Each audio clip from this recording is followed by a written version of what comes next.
This project is an honest and in-depth perspective of and from former students of Milt and Hershey School. We call ourselves Milts. An organic, open discussion of life before, during, and after attending MHS. Milt's Podcast.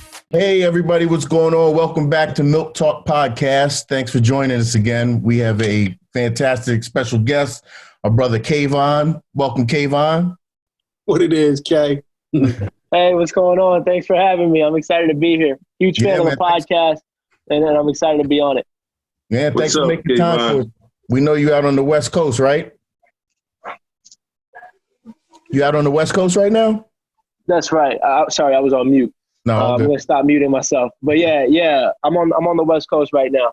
Okay, and what class are you in for the people who don't know? So let me just stop there. The podcast is for Milts and people who want to know about Milt and Hershey School. So some of you people you grew up with or graduated with know you, but some of the older folks, even some of the younger folks, don't know you. So can you give us your full name and what year you graduated? Yeah, absolutely. I'm Kayvon Asemani, graduated class of 2014. Okay. 2014, yeah. So I know you said you're out on the West Coast right now. I wanted to ask you, do you keep up with Gary Gilliam? Isn't he out there? Yeah, that's my guy. We see each other all the time. We're actually in the same city right now. I live in San Francisco. He lives in like a suburb of Seattle. But I'm in Seattle right now because my girlfriend lives here and we're all working from home. So Gary and I are actually in the same city. We talk all the time. And usually when I come and visit Seattle for, to see my girlfriend, I usually see Gary when I'm out here. So he's doing well. I haven't seen him during quarantine time because we're taking physical distancing seriously. But he's my guy. We were trying to get him on. Hopefully we'll be able to get him on down the road. But I think, wasn't he working on a project himself? Yeah, he's working on a really exciting project. And I've been fortunate enough to be involved in some extent with the project. So I'm a huge advocate of the project, can talk about it. Nobody can talk about it as well as he and Corey Dupree can. But it's an incredible thing that he's doing, and I'll talk to him about maybe getting on this podcast because I think it's something that he'd really be interested in doing. Yeah, man, this is about trying to bring everybody together. Like I said, a lot of times people know people from the classes, maybe 4 or 5 years ahead of you or 4 or 5 years behind you, but there's huge gaps between the alumni, and this is a way for us to tie it all together. So absolutely. So you graduated in 2014. What'd you do after the Milt? First of all, before I answer the questions, I just want to say that I'm a huge fan of you guys in this podcast. I want to make sure I got some time and space to say that while we're recording and sharing publicly. And I want to thank everybody tuning in and encourage everybody to spread the word because this is an incredible thing that you guys are doing. I think it's a great way to bridge the alumni community together. Yeah. And I'm here for it. I'm completely here for it. So thanks for letting me come on. It's an honor to be on here with you guys. No, man, we really appreciate it. That's what this is for. It's not about us, just the people that are here doing this, but it's about Milts collectively and the voices and the stories and the experiences that we all had there. Going back to it, what did you do after the Milt? I want to give the people tell them who you are so they understand who they're talking to, who they're listening to. Yeah, for sure. So I graduated in 2014 and I went straight to the University of Pennsylvania Wharton School of Business. And over there, I'm actually, I didn't plan it this way, but I'm wearing one of my Wharton fleeces right now. Nice. But yeah, I went there for undergrad. It's because I always wanted to go to the best business school in the world. At the time, that's what they were saying it was, and I was fortunate enough to get in there out of Milt and Hershey, and I went there and I studied economics and management, and while I was there, I really tapped into my creative hobbies and passions and pursuits, and made a lot of music, did some fashion things, and just like a series of other things, and got a lot of experience doing that while I was in college and learned a ton. And then when I was done with college, I didn't feel like I was ready, and I still don't feel like I'm ready to do that full time. But I did feel like those experiences that I got were really relevant to going and building things at a larger tech company. And so that's what brought me to Facebook, which is where I am now.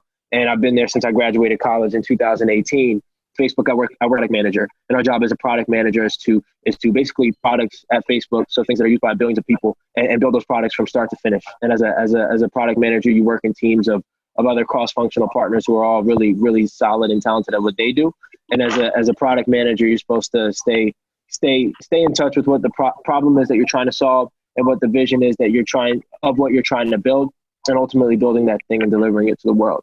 Man, if that don't sound like the Milt, I don't know what does. Connecting, dealing with all different kinds of people, plus your music, you know what I mean? You're dealing with producers and all different kinds of people that I wish we would have known you was in the Philly area. All of us are, mostly based in the Philadelphia area, and it would have been nice to connect with you. Yeah, man. So that's where I first met him, was down in Philly at a Milt event at like a picnic or whatever. Down at was it RFK? RFK down by the stadium. FDR. Oh, that's right. FDR Park. That's where that's I met Jay. Yeah. I remember that. And that's funny actually that you bring that up, that you bring up that you guys are in Philly, but I didn't meet the majority of you in Philly, but now we're talking and I'm across the country. I think this physical distancing thing, one of the things that it's really taught me, and I think it's teaching a lot of people this, but one of the things it's taught me is that you can get close with people no matter where you are, because this is our only option. This is our only option to interact with people is virtually. So, you guys, we were in the same city, and we never got together. But now when there's even more of a need to get together, that's the time when we've done it, when we can't even see each other physically. So that's pretty powerful in my mind. Absolutely. So did I also read that you were, maybe your family is from Baltimore? That's right. That's where I'm originally from. Okay, and so do you have brothers and sisters, siblings that went to the Milt, or was it just you? Yeah, I do. My older brother and my younger sister came to the Milt with me on the 25th, 2006. I was in 5th grade. My older brother was in 8th grade, and my younger sister was in 3rd grade. And there are no other siblings. Like, it's all 3 of us. And so they all graduated? You said the one was in 3rd grade, so she's still now 2014. My numbers is up. No, you're good. Time goes fast. It blows my mind too. She's about to graduate college, so wow. She did graduate from the Milt. So did my brother, and those are the closest people to me in my life. So yeah, I've learned a lot. I've learned a lot from them. I'm really lucky I got to go to the Milt with them, and they're crushing it. Crushing it. So yeah, really, really proud of them. I know the 3 of us heard you speak at Webb's funeral. And for those out there that are listening who don't know Webb, Lewis Webster, Mr. Webster was a dear teacher and coach at the Milt, and he really impacted a lot of students at the school over the years. You hear the gap. We graduated 90, 87, Kayvon's 2014, and we all still know Mr. Webster. Rest in peace. Can you tell us the impact that he had on you? Oh, my goodness. I don't think we have enough time for me to talk about the full impact he's had on me. I bet you guys would all say the same thing. But absolutely. I mean, Webb is like a sensitive topic for me. And just because he was so important to me. To give you a sense, like, for a living, I get in front of people. I get in front of big groups of people, and I talk and I communicate, whether that's with my music or with what I do at work. All those things, that's what I do. And I was really, really, really, I guess, like, the highest honor I've ever received in my life is getting the opportunity to share my condolences at Webb's funeral. Just because, as you guys saw, there were so many people there, and not everybody was able to speak. And the fact that I was somebody that got to speak was like meant the world to me. At the same time, it was also one of the only things that shook me up, like when being in front of people. Like, I think now I don't know if you could become a professional speaker in front of people, but if there is such a thing, then maybe I'm close to that. And so saying that, I only say that to say that I don't usually get nervous, but at his funeral, it was hard. It was hard for me to stay composed up there. So I don't know what you guys thought of what I shared, but hopefully all I hope it did is it did justice to Webb, which I think is impossible to do given how impactful he was to all of us. But back to your original question, it's like, I met Webb when I was in the 6th grade, and he was working more closely with my brother, who was in the 9th grade, because my brother was in the high school student government. And at the time, that was one of Webb's primary responsibilities with the students, was the student government responsibilities. and I was in the middle school student government. My brother was senior division, and I met him, and he immediately took a liking and an interest in me, which I really appreciated because at that time, not many people had done that. That was only my second year at the Milt, and I hadn't really done anything of relative importance for anybody to really take an investment in me. But Webb did, and when I got to high school, he put me on the executive branch. My brother was on the executive branch. He was the student body president as a senior, and I was a freshman. And he put me on the executive branch of the student government instead of putting me into like a class caucus because he felt that I was ready for that scale of leadership. And just to give folks some context, because people might be listening in times before there was an executive branch. Executive branch is responsible for student body, student government from pre-K through 12th grade, as opposed to class caucuses, which would have just been the freshman class, sophomore, junior, and senior classes, right? So he took that interest in me and let me get leadership experience early, and he taught me a lot. I used to be very much like a clown, like a joke. I was always like a really big, great student, but I was a class clown at the same time. But he helped me not be the funny guy who could lead, but instead be the leader who could also be funny. Yeah. And he also humbled me a lot. He took me. I mean, there were times when, there was my sophomore year going to my junior year, I was a little bit arrogant, and I kind of felt entitled, quote unquote, to the presidency. And a lot of people thought that I was going to become the president of the student body, and I was the vice president at the time. And when the announcement came out, because it's not an election, it's more like a appointment. When the elections came out, not only did I not get the presidency, but I was demoted. I was like no longer vice president either. And at the time, I was like, this is like I was devastated, right? I was a kid, and I was like something that it was really important to me. But what it taught me was that, like, look, this isn't about me. This is about the team. This is about the student body. And it's like, if the more I make it about the Kayvon, this is the Kayvon's program kind of thing, the less effective we're going to be as leaders. And if I really do care about the student body, I'm still going to stick around, even though I don't have as prestigious of a title. And if not, then I should leave. And I stuck around, and that was a really strong year for me to develop as a leader. And I told Webb, I was like, look, whether I'm president or not, my senior year, that doesn't matter. Like, what's more important to me is being able to serve the student body as best as I can. Eventually, he did appoint me to become the president for my senior year. And that was the year that he retired. So he retired halfway through the year. So I was with him the first half of the year, but the second half of the year he retired, and they had no backfill. So all the responsibilities he had, they basically entrusted in me. Yeah, as a senior in high school. So he had a plan, you know what I mean? He did. And I don't want to talk too much on this. I talk forever, but just to wrap it up, I could talk about him forever, but just to wrap it up, like, that took me into college where a lot of people I was going to college with and continue to see in my life, where a lot of people care about titles and levels and prestige and all of these things, all these like things on the outside that in the grand scheme don't really matter. He taught me not to think about that. So when I got to college, it was more about the impact. It was more about the message. It was more about the vision, what you're actually building. And I credit a lot of my success that I'm humbled to have had so far. Like, I credit a lot of that to him. And he always stayed as somebody who was really close figure in my life. And just to lose him the way that we did was heartbreaking. But now every day I try to make him proud. But yeah, that's what Webb meant to me. Hey, Kay, just to, I mean, I know you wanted to wrap it up about Webb. I mean, we could all probably sit here and talk about Webb for the duration of the whole episode. But my question is, do you still have that poem that you read at his ceremony? Yeah, I do. Yeah, would you mind sharing that? Like, if you could somehow bring it. I don't know if you have access to it now. I have access to it. Let me. I sent it to Eula. Let me ask Eula. Just because I want to make sure she's okay with it, like going out. I'm sure she's fine with it, but I want to check with her, Eula Webster. But yeah, as soon as she gives me the green light, I'll send that right to you guys. And if you get a hold of it and we get the green light, we'll put it up with your episode when we drop it. So everybody who wasn't fortunate enough to go to the funeral or the celebration of life we'll share it with them. Okay. No, I appreciate it. That was amazing, that poem. Yeah. Oh, thank you so much. Right. You guys know Webb would have tried to clown me after. Hey, clown. Hey, so speaking of this poem, because I actually took a note here, and at one point during the poem, I personally felt like, and I don't, unfortunately, I'm not educated on your history at the Milt. I don't really know it. And I'm not sure, like I heard you say you perform.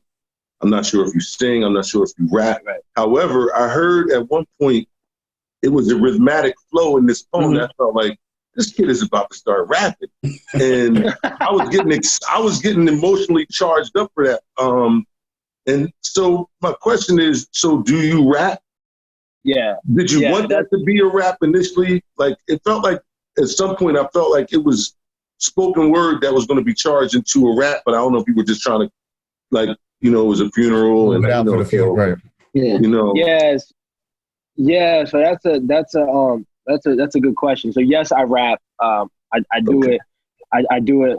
Like, that's what I do with my creative time. I've done a lot of performing all over the country, and it's like, that's what I love to do. And it's something that that Webb always really supported me in, even back in high school when a lot of people didn't necessarily think it was going anywhere.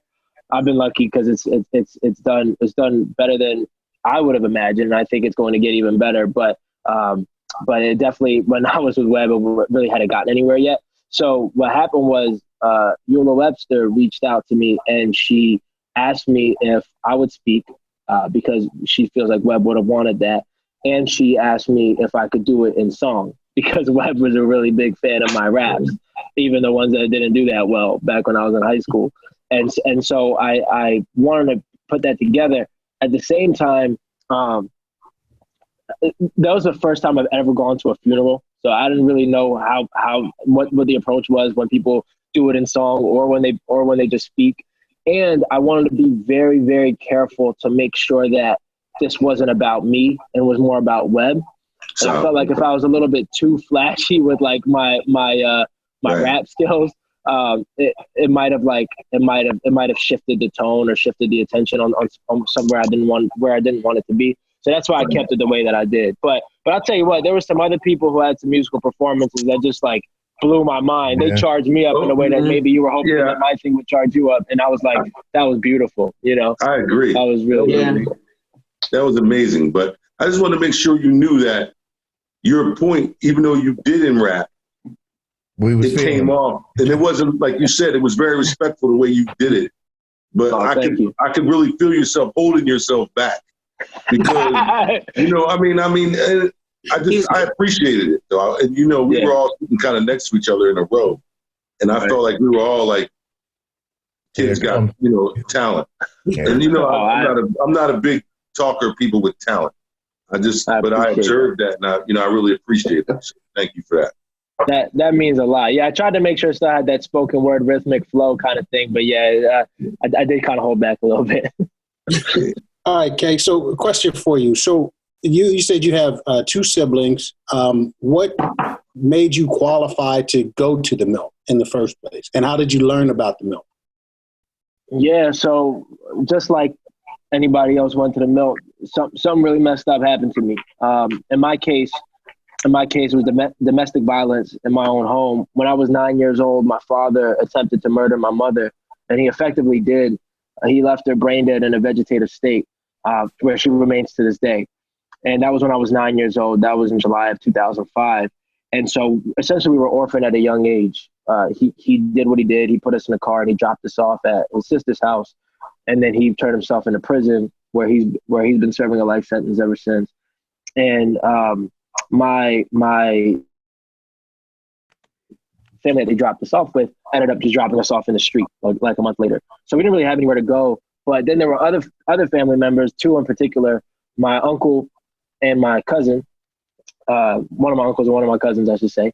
But they'd been involved in my life, my whole upbringing, even when my dad wasn't around, because we were really raised by just my mom, and my dad was in and out. And when I lost both of them, basically, those two figures who had been in our lives a lot, which is that uncle and that cousin, they stayed when a lot of other family kind of just like gave up on us. Right. And what happened was my cousin is crazy. It's crazy to think about it. My cousin was the age that I am now, 24, and took 3 kids that weren't his. And you got to remember, this cousin, we're first generation Americans. My parents were Iranian. So my cousin came from Iran when he was 15. Mm-hmm. And his first day in the U.S., the FBI was taking my dad away for something he did when I was really young. Well, like, you know, when I was like 2 years old when he came to this country, when my cousin came to this country. So he's been dealing with like the problems that my family's been having from the beginning. And so like, you know, he dropped out of high school, he got his GED, but he still like made a really, really good life for himself, despite all the obstacles they had faced and all the support he gave us. And then when he was 24 years old, you know, this burden really, but in his mind, it's a blessing. But you know, you might call it a burden where you got 3 kids that now you're taking care of. So we were on welfare, we were on food stamps, like you name it, we were on government assistance. And that was the case for us. And I also had an uncle who was still, both of these people are still really involved in my life. And he was also involved in our life, and he has been extremely helpful to us as well. Like those 2 guys basically saved our lives. And how I heard about the Milt was, you know, we were going through where I was going to school. It was really important to my uncle and my cousin that I stayed in a good school system, the one that my mom had us in. Mm-hmm. So we were in like a really good public school system. So the kids I went to school with didn't really have the type of situation that I had. So everybody heard about it. And then one of my classmates, his dad, he went to the Milt Hershey School. So I don't know if you guys know him because he graduated in 1975, but his name is Peter Bulgarino. And we were introduced to him by my first grade teacher, right, where me and this classmate had a class together. Even though I was in 5th grade when this happened, I was still in touch with my first grade teacher. I was in like 3rd, 4th grade when this happened, but somewhere after 3rd grade. But yeah, I was still involved with like my first grade teacher, and she introduced us to my friend's parent, and we applied for the school. And Pete Bulgarino, to his credit, and I'll forever be grateful to him for this, but he called Mike Weller and whoever was involved in like in the school at the time, and he called them every single day and said, take all 3 of these kids. These are great kids. And, you know, the admissions committee and, you know, there's some names that come to mind are like, you know, Stacy, Deb, from admissions, Jay Garvey, those kind of people. And then there's also like, you know, Mike Weller. There's probably more that I'm missing, but basically Pete Bulgarino was calling these folks, and we eventually all got in and all got to go at the same time. And then Milt Hershey just saved our lives. That's the story. Wow. Dude, okay. Thank you for sharing that, dude. Yeah. Absolutely. Like that's tough. I was just going to say, it's crazy how full circle things come, you know. Yeah. Mike Weller was there. Obviously, he was a Milt, and then he was there working at the school when we all were there. And we've had him on as a guest already. And you know, we're all thinking about Mike and what he's going through right now, but it's just crazy how it all comes full circle. And I think can you tell the people what Milton Hershey School means to you? I mean, we've talked about the web influence and all that stuff, but like how you can get on here and talk to us about the school, having never met us, this connection that we have as Milts. It's so real. I mean, where do I even start? So let me put it this way. Where I grew up, Baltimore, Maryland, I went to a good school, so I'm lucky for that. But like everything else was really, really hard. And my mom, especially given our circumstances, and my mom was like the most important figure to me in my life ever. She still is. And one of the things that she always taught me when I was really young was to always look for opportunity in every situation, even when it seems like there isn't any. And she was telling me that in Baltimore, Maryland, right? And it was, I was young. I was like, you know, just as young and naive as I continue to be to this day, but probably even more naive, and like overly optimistic. But I was looking for opportunity in places where there really wasn't any, right? But I was like forced to try to learn that muscle of like, or build that muscle that there is something out there. And you guys know what it is, like, you know, like where you grow up, where we all grew up before Milt Hershey. It's like you learn to be resourceful, right? You learn how to make do with what you have. So, so that's what we did. And so that was like already default, right? And then we go to Milt Hershey, and it's like, okay, your mentality is look for opportunity in every situation, no matter what it is, right? But now you're at Milt Hershey, where there's every single opportunity, left and right, you name it. You want to get into music, right? You want to make music, there's band, right? You want to play sports, there's sports. You want to do well in school, there's school. You know, you want to be well fed, you know, there's food. Like, you know, Wow. there's so much that like I just didn't have, and I was young, but at least I was old enough to understand, like, to not take this thing for granted, because I do think sometimes that gets lost. But man, like, I got to know Hershey, I was like, this is crazy. And then to make matters even more, I don't want to call them dire or worse, but to make matters even more significant, my uncle, my cousin were like, look, this is your shot. Like, if you don't make it here, we have no place for you. Right. You're going to the orphanages. Like, you have nowhere to go. And we were like, okay, so we can't mess this up. So, you know, as soon as I got here, that was the mentality. And then, boom, things took off. Like, Milt and Hershey, it was just like, what do I want to do in my life? What do I want to be? Like, what is it that I want to accomplish in this world? All right, now go do it, because there's every resource to do it. Go figure out how to do it. And what Milt and Hershey means to me, because I could talk about all the activities and really, I don't know how much we have time for, but like, in summary, like, what Milt and Hershey means to me is like, this is a vehicle through which I can achieve my dreams, and I can essentially learn how to give back to people who came from similar to what I came from, like do for other kids what Milt and Hershey did for me.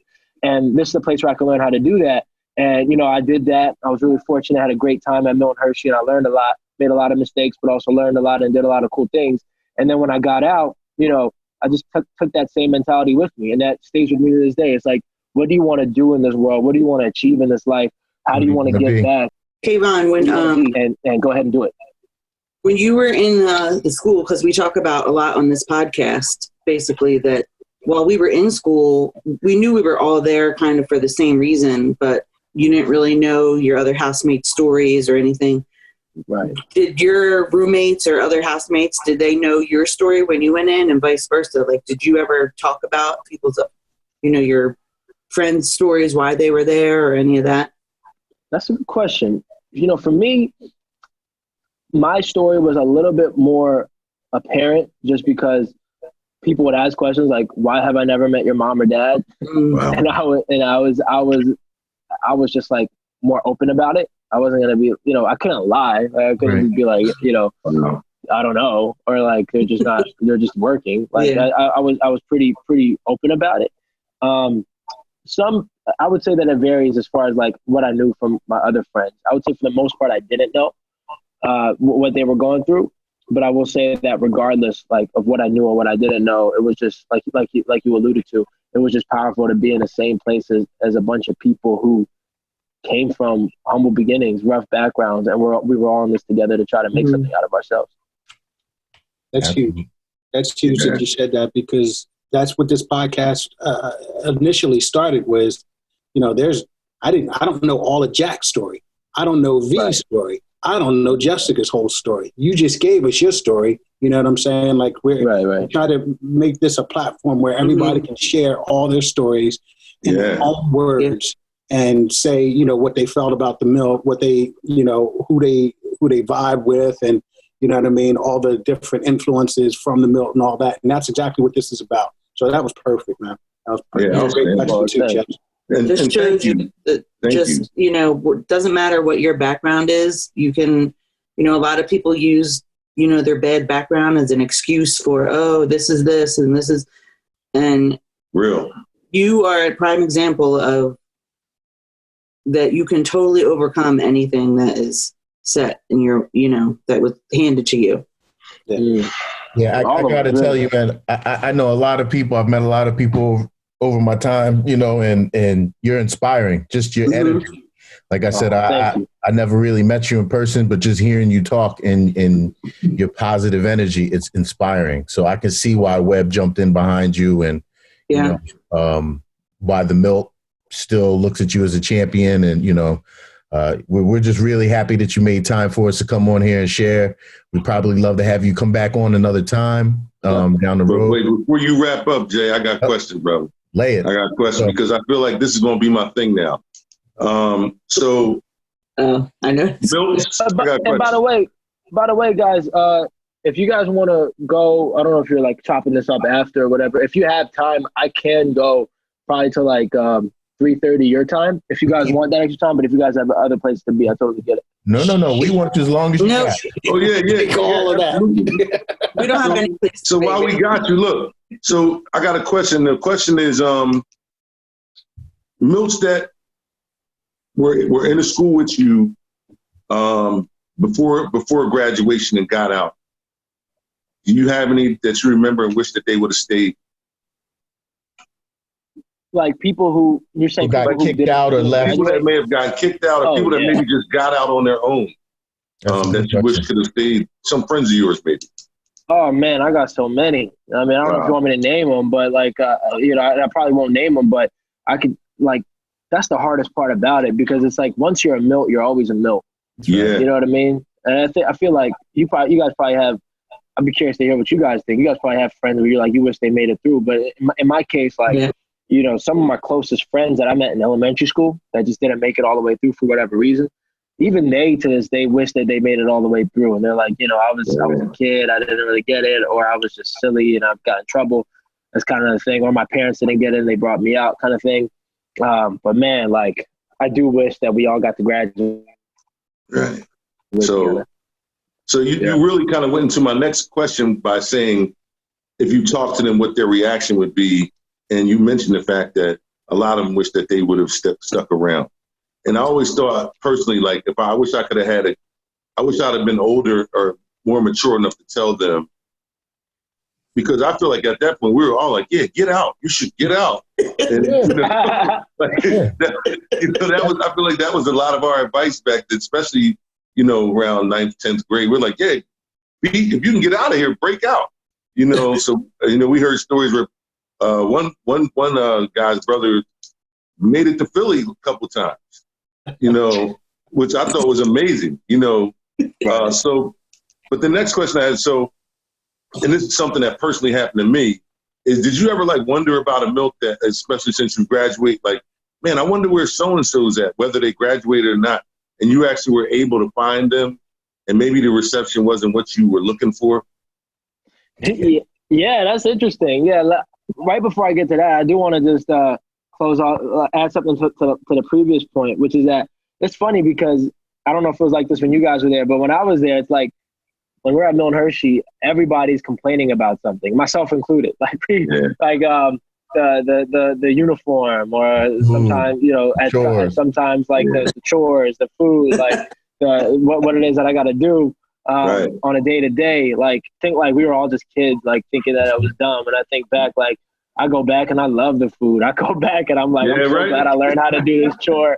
I go back, it's like, you know, just like put me through this again. It's like that weird thing, but it's like, you know that it made you who you are. I want to say that. Also, another thing I want to say, in case we don't go back to it, is like this idea that like we all went to a school where everybody came from something difficult and then came to school. I think like that's incredible. And I think there's a lot that we could talk about in terms of how that why that makes the transition after Milt Hershey especially difficult, because that's something that I dealt with, which is like, you know, I left Milt Hershey and now I was no longer in a place where we all came from a disadvantage with this Milt Hershey common ground. Now, you know, I was going to college where a lot of everybody has their own sets of problems. I don't want to undermine anybody's problems, but you know, the kids I were going to with college, some of them were having family come in and like give them like chicken noodle soup while they were doing finals and like live with them. And like, I'm over here, like, what? I haven't had a parent since I was 9 years old, kind of thing. Like, you so, like, eat that ramen noodle? Yeah, exactly. That's it. Like, relying on my meal plan. Like, that's it. But and there's a lot of that I just feel like I learned. And but anyway, we can talk about that another time. To answer your question, like, warm reception or not from reaching out to people who I either graduated with or not, or didn't graduate with. It's funny because this is actually pretty topical now. There's recently been a class of 2014 group chat. And wow, if you're in 24, I don't know if I was supposed to say that. If you're in 2014 and aren't in the chat and you're watching this, then let me know. We'll see what we can do about getting you in there. I'm not the moderator of this group chat, but I was added to it. Disclaimer. Yeah, disclaimer. But it's funny because like a bunch of people now were in touch that like I just didn't I haven't talked to probably since I graduated, but now I get to talk to them again, and it's great. I feel like we're at the Milt again. Like all of our roles have nothing to do with what we're doing in our lives now. It's all about like I'm, you know, they talk about me being like school and student government. Like they roast me for that. Like I'll roast like somebody else for something else. It's completely Milton Hershey related. Like we haven't had live since then. It's awesome. And I think you know, as far as like reception from people that like hasn't been so warm, I think there's been examples like if I like run into somebody at homecoming or just like on social media. I think sometimes the reception isn't warm, but it is what it is. People got their own reasons for being how they are, but there's a vast majority, I would say, it is pretty warm. And it's like, even if we had beef in school, it's kind of squashed. It's like, we're off grown now. Yeah. Hey,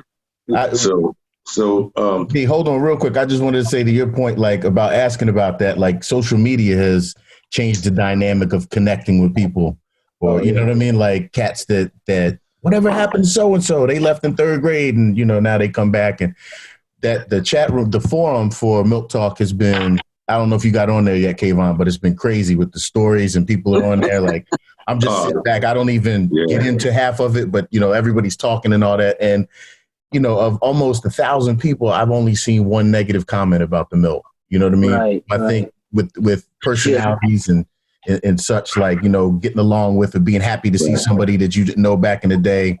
Like you said, we're all adults now, so it's like you be happy to see somebody. If they don't rock with you, keep it moving.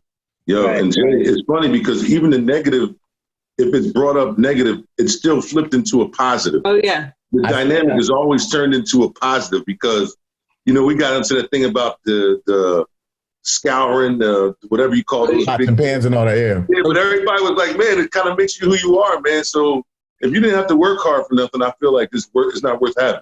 That's right. So, absolutely. You know, and I got one other question real quick, and this is like my thing is, so, and you touched on it briefly, and circumstantially, your situation is kind of, you know, shit or get off the pot type of thing. But when you got out of the Milt, like when you know, I feel like they dress you up and they bring you along, they feed you, and then graduation hits, and then it's like, peace out, man. And now you got to do it on your own. We really ain't got no room for you here, so you can't come back. Good luck. Right. How did you feel about that? And you, it seems like you're a perseverer, you're strong, but like, how did you personally feel like at that moment? Yeah, I mean, look, this is a great question. So I actually have a point of view on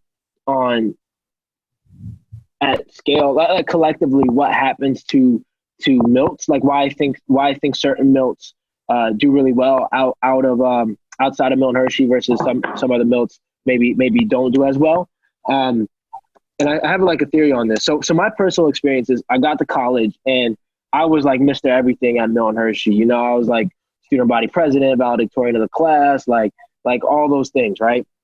Which in the grand scheme, like none of that stuff really matters in the real world. And like to this day, like I don't even think about that stuff. But at the time, like that's what I was, and that was in my head, right?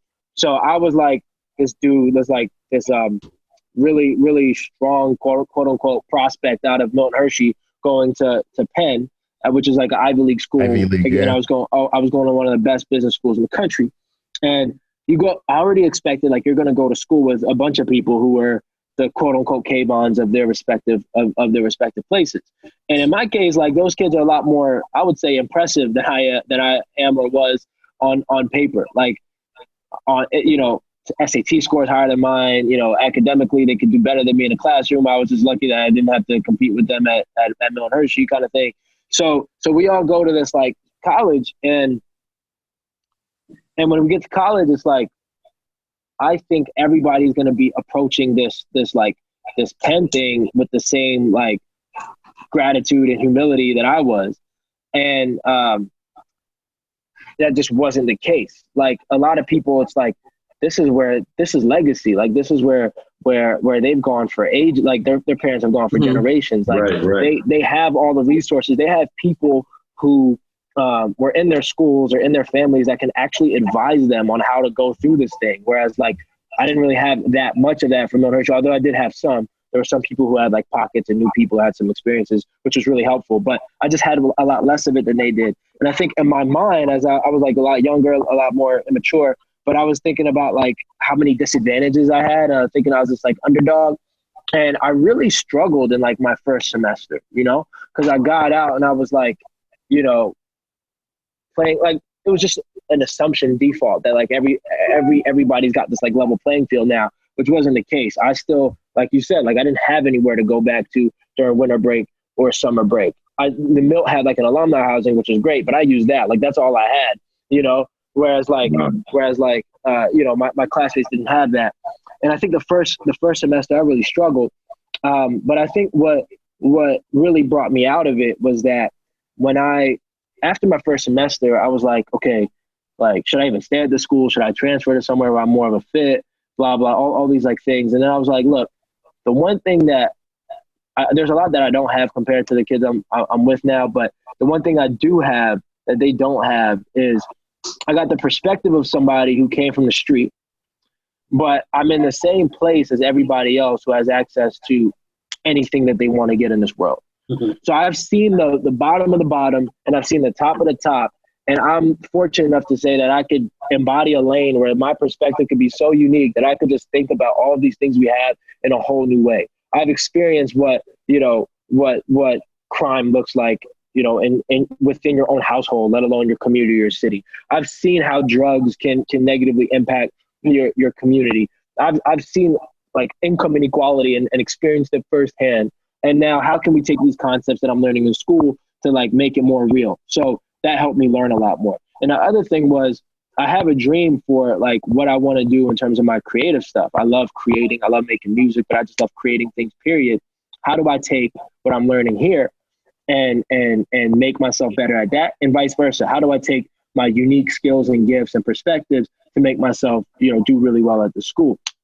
And then lastly, I need to take away this assumption that like nobody else at my school went through something hard in their lives. That's not true. There are always people who went through something hard. So I just had to find my communities. And the other thing is that like, even if other kids on the outside like had a lot more than me, like these are the kids I'm going to school with now, and everybody has a struggle. I don't care where they came from. And lastly, like if they're perceived as not having a lot of struggles because they've had a lot in their lives, I want my kids to have what they have one day. Like I don't want my kids to go through what I had to go through. So if anything, I should be learning from them, right?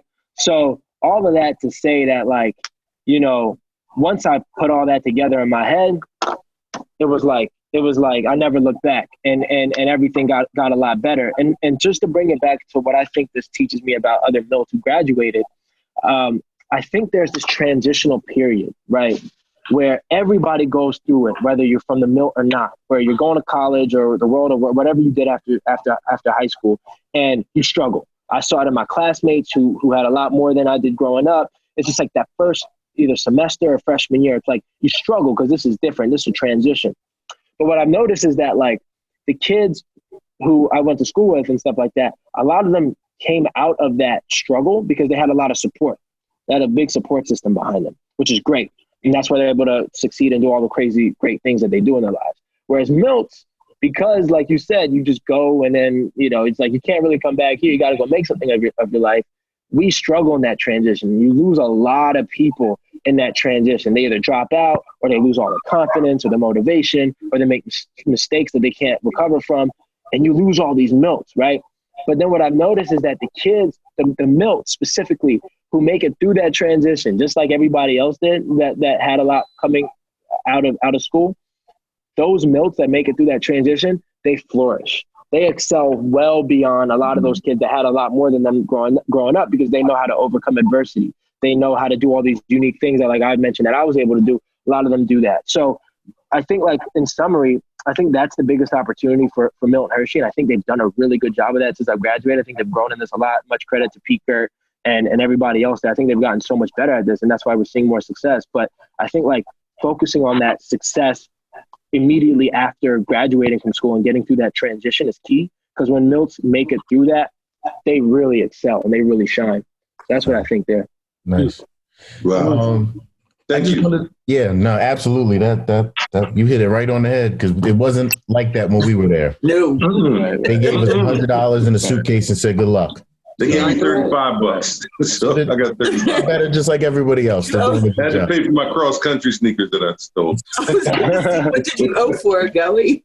But what I was going to say, Kayvon, I just wanted to, did we take a minute, and could you tell us about what's going on with you musically? You know, I just want to where people can find the music, what you're working on right now, let us know. What's good? Oh, yeah. I'm still making a lot of music. It's all at kayvonmusic.com, Kayvon music.com. That's where all my links are. Social media, if you just go into any social media, either type my name or type Kayvon Music as one word, you'll find it. Spotify, Kayvon Music, or Apple Music, iTunes, whatever you use. It'll be pretty easy to find. I would say that, like, look, the music was like in high school, everybody knew I was trying to do it. And like they supported out of like being friendly. And then college, And then college, like I really started to get a lot better at it, but I was like a college, Philadelphia local university type college rapper. I wasn't like, nobody else really knew me beyond that, but I was like a pretty well-known music entity at my school. And then in the real world, it's like, there's no pocket like that, like there was at university. So I've been having to like reinvent my presence. And I would say like, I'm really a nobody in the grand scheme of things when it comes to making music. And I'm fully aware of that. But I think where I am in my journey of like creating period is that I'm like the people who do follow me on my social media stuff, and like I have like 8,000 monthly listeners on Spotify and probably like 4,600 followers on IG, and then there's like some other numbers on the other things. It's not like huge, but the people who do like follow my stuff, they love it. Like we have a community. Like I'm really in touch with my like social community there. And where I'm at now is like I can't rely on the institution of like being the Milt and Hershey rapper or being the University of Penn rapper kind of guy. I need to like be a legit like entity on my own. So what I've been focusing a lot of my time on is like specifically growth. How do I grow my presence on these platforms? What is the way that, what are the tactics and techniques you need to use to actually grow a presence? And it's different. Like growing on IG is different from growing on TikTok, from growing on Spotify, like and Facebook, like it's all there. Yeah, it's honing your craft in terms of the art itself, and also how do you format it to fit and communicate and extend and expand within that respective platform. And I'm seeing a lot of success there, especially now while we've been staying at home, and everybody's relying a lot more on connecting with their audiences online. So I would say like, again, like people who have already quote unquote joined the party, they know what it is, but like there's a lot more people that need to figure it out. So one of my big goals right now is just like creating a bunch, growing the presence. And I think if we like check back in a year where my goals are and where I'm projected to be in a year, my mind is going to be like very, very exciting. So that's where I'm at in my journey. Well, you got four new followers in us. You know what I mean? We're going to support, man. No doubt. I can't wait to check out some of the music and listen and support, man. It's about the craft. It's about getting better at the craft. And it only takes one hit, brother. It only takes one hit. So, the only other thing I wanted to talk about before we let you go, man, is, we're trying to work on these segments, and we want to know what was your least favorite chore at the Milt? Wow. we got to get into it. Oh, man. I don't know if I particularly liked any chore. Amen. So I hated deep cleans. We used to do deep cleans like every Saturday, every month, or every other week sometimes. So like when we had to do like the baseboards, like pick up the couches and get behind the beds and all that. Like that was every day. That was every day, bro. Yeah, y'all had it a lot worse than we did. But I really didn't like the kitchen floor. Yeah. That was one of the chores. I really liked Hopper. That's the chore you don't like when you didn't have. You liked Hopper? You did like Hopper. I liked Hopper because I was nice with it. Like the Brillo pad, I used to get in all the crevices, but floor was hard because the thing is you sweep and then you miss a corner and it messes up your whole wash. And then the other is that I'll go to get the bucket with the soap and the water, and then somebody will come in and they will have like gotten something on the floor and I have to sweep it again. Nah, beef and broccoli, we rumbling over that. That's it's just like stay out of here. Right. Yeah. But anyways. All right, and so then the last one is, what was your favorite or least favorite meal at the Milt? Favorite is do desserts count, or it has to be hell yeah. Yeah. Oh, so my Oh man, so I used to really like. We used to have this Texas sheet cake, where it was just like this big chocolate cake. I'm a big chocolate guy, but I could go forever with like desserts. I love desserts. I had a house mom who used to make blondies, and then I had another house mom who used to make like all kinds of things. Good. So I was eating good. Well. I think my least favorite. I'll tell you my least favorite. So I appreciate that these house parents did this. By the way, like one of my favorites that my house dad made was like these breakfast sandwiches, that he made for breakfast. But my least favorite that he made was we used to get these whole wheat pancakes because they were trying to be healthy instead of like the regular pancakes. And then the whole wheat pancakes that didn't have chocolate chips, it just like tasted like a piece of wheat bread. And then you try to put syrup on it. We had like the light syrup. And I swear, you just put the syrup on the pancake, and it just soaks in the pancake because it's wheat. So it doesn't drizzle down on the pancake. It just soaks in the pancake. I'm like, when do I stop? You know what I mean? Yo, who were those house parents? The McHughes. The McHughes are great. They were the first house parents I ever had. And again, they made the Texas sheet cake. They made the breakfast sandwiches, a lot of other good things. But man, I hated the whole wheat pancakes. Man, that's what's up. Brother, man, thank you so much for sharing with us, man. We're so happy to have you on. Like I said, hopefully down the road we'll be able to have you back on again. We wish you nothing but luck and love. And yeah, man. Yeah. I want to say, like, yo, brother, hold on to. You said a couple things, and one thing that messed me up. You said something about cross-functional leadership with you and the other cats. I was like, Milt say cross-functionality. So that was for starters. And so you talked about just not being funny, but being a leader that could be funny. So my thing is, these are things I feel like hold on to. And the last thing you said that I wrote it down, and I feel like everybody should, if they can, hold on to this message is, yo, you can change a burden and make it into a blessing. And so I want you to remember that, because the times ain't always going to be easy. Yeah. But just remember all the hard work you put in, and that, yo, man, your burden is now your blessing, man. So I just wanted to tell you that. Thank you for sharing. Yes. I appreciate that. Yeah, thanks, I appreciate that. Thanks. No, without a doubt. Before we wrap up, the last thing I just want to say is two things. One, I would encourage anybody who's watching this now, if you took nothing from, or watching or listening, if you took nothing from what we talked about, I think the most important thing that I shared was around this idea of, if there's something you want to be or something you want to do, you got to go ahead and be that thing and do that thing and figure out every way that you can do it. And I know that's kind of, it seems like overly optimistic. It seems like very, very idealistic as well. But I just think, especially now while we're working from home, and I know a lot of people have, like, unfortunately lost their jobs, or like these are just really hard times for our entire world. But I think now is the best opportunity to try to figure out, okay, what is it that I want to learn, and how do I develop that skill, and use the internet to be a friend, because you could honestly Google anything. So I guess, like, the first thing that's been really top of mind for me is, like, just like they taught us at the Milt to be resourceful, I would just really encourage folks to be resourceful now. And then the other thing, I think, like, the other lessons that are, like, really important are the ones that you just brought up.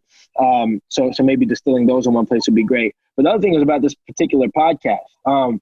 If you guys want, I know we don't have a lot of time right now, but if you guys want to talk more offline, I want to find out ways that you guys can get your podcast out in more places, because I'm kind of in the business of getting media out there. So, like, whether it's getting your podcast on Spotify or iTunes if it's not there already, or like maybe distilling some of the pieces down into, like, the most important nuggets and putting those out on, like, Twitter or IG, like, whatever strategy we could get so that more people can hear the stories that you guys are doing such a great job of making sure are told.